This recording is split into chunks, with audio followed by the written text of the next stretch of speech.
All right, welcome back to Mr. B's math class. Today we're going to look at 6.1, multiplying a fraction and a whole number. So our student outcomes for today's lesson are I can multiply a fraction and a whole number, and I can solve problems involving the multiplication of a fraction and a whole number. So let's get started today. Quickly, some key terms to go over. Now, many of these should be reviews from previous years like grade 7 and grade 6, but just in case, let's jump into the types of fractions we're going to work with in this unit. Number one, a proper fraction. That is when the denominator, which is the bottom number here, is greater than the top number, okay? So the top here, the numerator, is smaller than the denominator. You can see here it's natural. The denominator of the bottom number here is far bigger than our numerator. So it's proper because it's smaller on top and greater on the bottom. An improper fraction is when the numerator is greater than the denominator. So when you look here, we have 5 over 2. 5 is bigger than 2, which makes it improper, and 4 is greater than 3, which also makes that improper. And finally, we have our mixed number, which includes a whole number and a proper fraction. So an example of that could be 1 1/4 or 1 1/4, or for those Harry Potter fans out there, 9 3/4, because it's mixing a whole number and a proper fraction together. So let's look at our first example. So here we have the question 3 times 5, 6, or 5 over 6. Now for this one, we're actually going to be using a model. So step one in this method is we're going to turn our multiplication into an addition statement rather than multiplication. So right now it says 3 times 5 over 6. Well, addition wise, that's like saying 5 over 6 3 times. So we have 5 over 6 plus 5 over 6 plus 5 over 6. So now we've turned that multiplication into addition. The next step it asks in step 2 is to use our art skills and make a model for this. Well, that's as easy as doing this. We can represent 5 out of 6 by making a 6 grid and shading it in 5 times. And we do that again here. 1, 2, 3, 4, 5 out of 6. And once more with feeling, we go 1, 2, 3, 4, and 5. And now we've got our represented model of our equation 5 over 6 plus 5 over 6 plus 5 over 6. Obviously not fully shaded in, but you get the idea.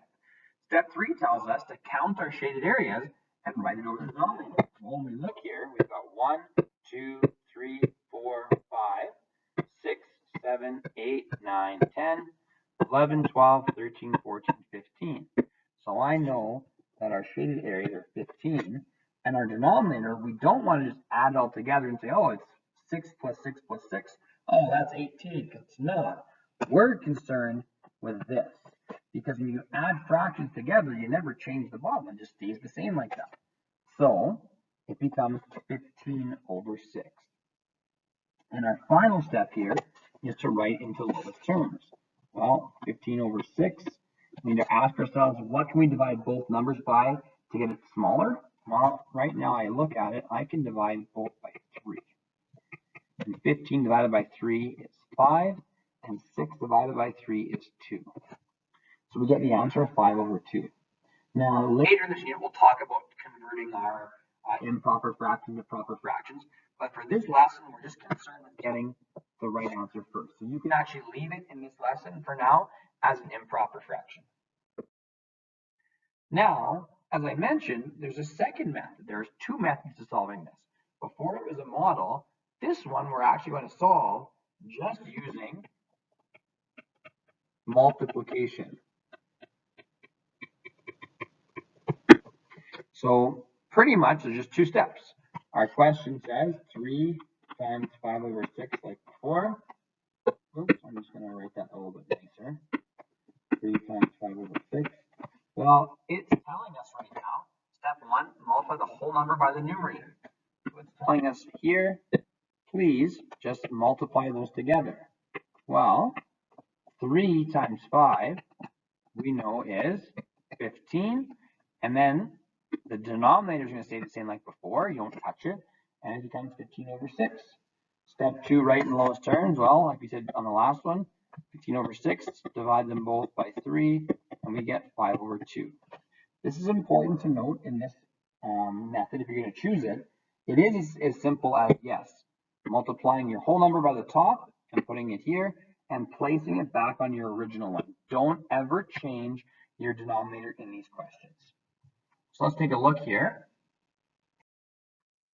Now I'd like you to try this one out yourself. So the number you have is 3 times 1 over 8, or 1/8. Please pause it here and try it yourself and then see how you did. All right, well, if you paused it, that means you're playing it out because you tried it out. So let's see how you did. So in this question here, I'm going to probably go with just method 1 today. But the answers will be the same regardless of what method you chose. But for me, what I'm going to do is 3 times 1 over 8.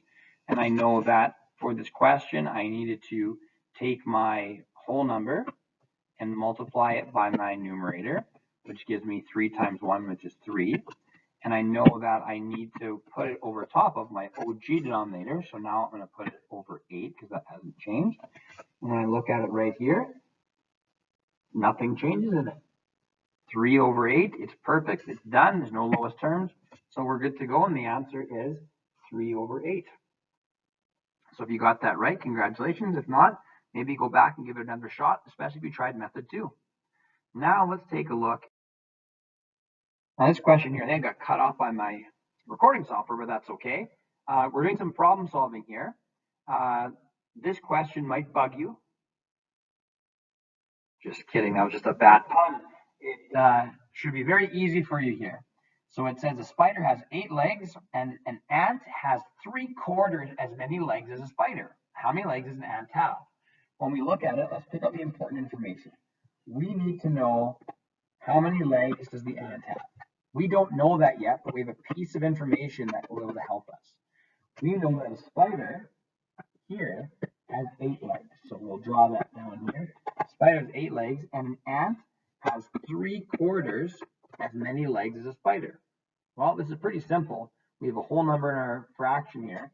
We're still sticking with our multiplication to figure out what it would be. So we got our statement now of 8 for the spider's legs multiplied by 3 over 4 to represent the ant legs. So in this situation, method 1 or method 2, you can pick. I'm going to roll with method 1, which is, you might remember, is just taking our whole number and multiplying it by our numerator, which gives us 8 times 3, which will give us 24. And remember, we leave this same on the bottom, and it becomes 24 over 4. But we're not done yet. We need to make sure it goes in the lowest terms. So we'll divide both by a number we know they can both divide by, which I'll say 4. So 24 divided by 4, we know we're going to get 6. And 4 divided by 4, we know we're going to get 1. And the answer should just be 6, because it's 6 over 1, which means it's just 6. And that should be the final answer we're rolling with. So that's all there is to this lesson. As long as you remember method 1, just turn to addition and add your models. Or method 2, multiply your whole number by your numerator. You're going to be set for this lesson. So we'll leave it there for today, and we'll talk about this tomorrow in class. Have a good night.